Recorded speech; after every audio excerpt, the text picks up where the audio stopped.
We are now going to be learning about the arms. So at this point, I have my torso. I haven't built, sorry. At this point, I have my torso.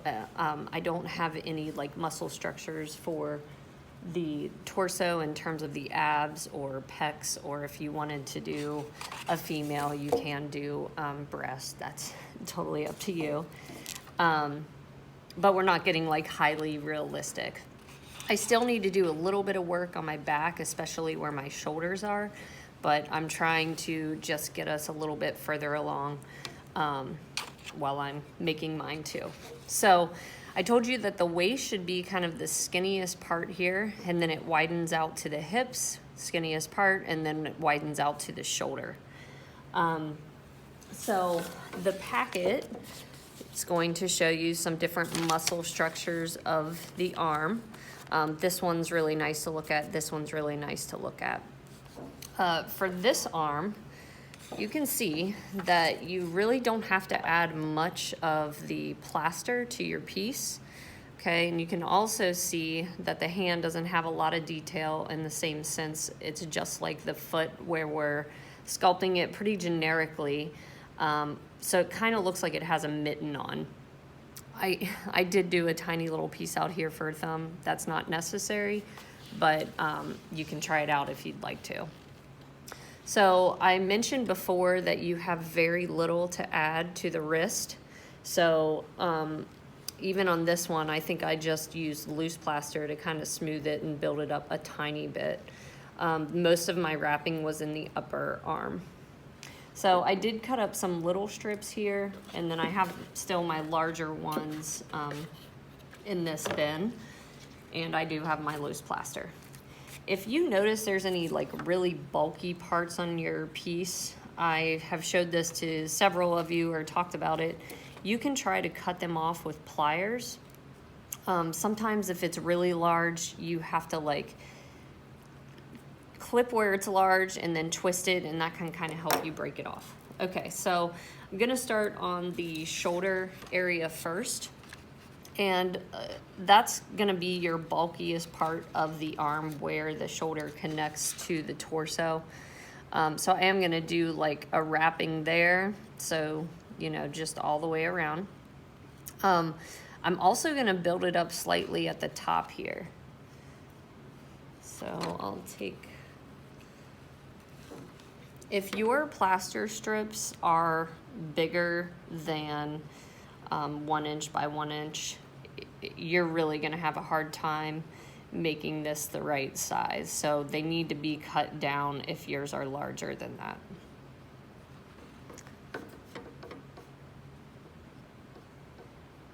I'm also, at the same time I'm sculpting this, if you wanna do it really well, have that image of the figure that you chose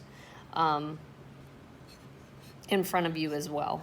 So I can look here and see, you know, the way that her arm is positioned, so I know that her elbow is kind of behind here and that her hand is, you know, facing the front. Okay, I can also see the armpit, how that dips in, how her shoulder is rounded.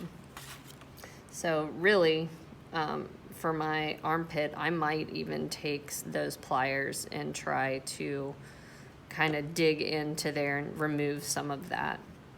I'm not gonna do that right now. Okay, moving up the arm. So as you move up, or as you move up to the hand, you might add a couple wrappings kind of where it connects to the shoulders, some smaller pieces. The elbow is very similar to the knee, it's just smaller. So you will get a little piece, you will sculpt it into kind of a ovalish kind of shape. And I'm just gonna kind of place that there where it would be positioned. Okay, and then just kind of push it on and blend it on.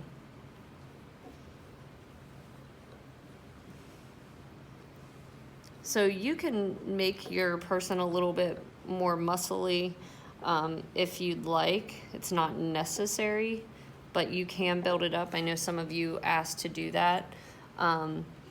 Just be mindful that it shouldn't be over the top.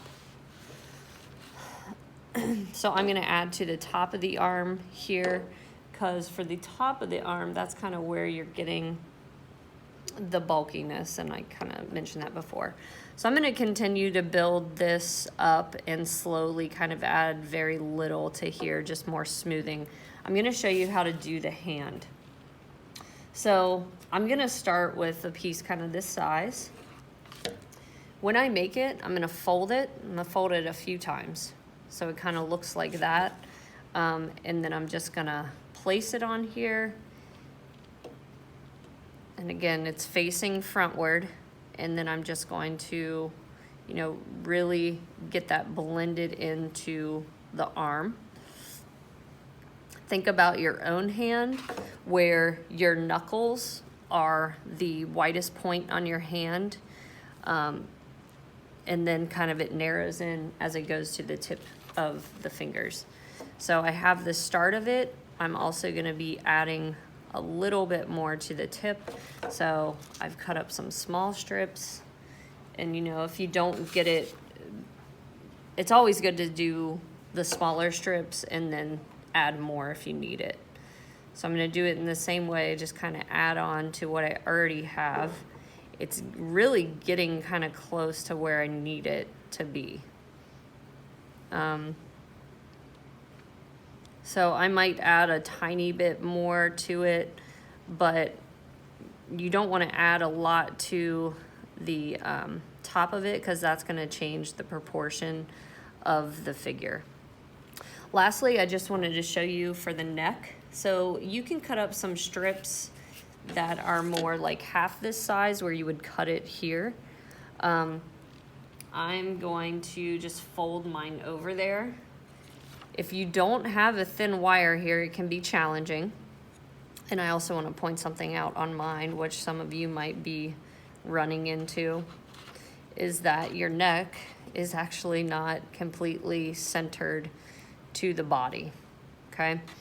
You can try to bend it, so push it more towards the center. But what I'm going to be doing is building up the neck more on this side than I am on this side, so I can kind of like get it to look more centered.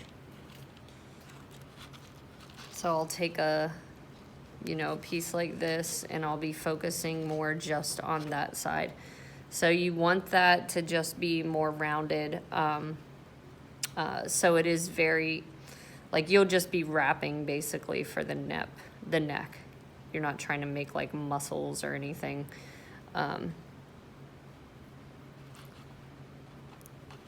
Okay, well, that's all I'm going to show you. Obviously, let me know if you have questions, and good luck with that.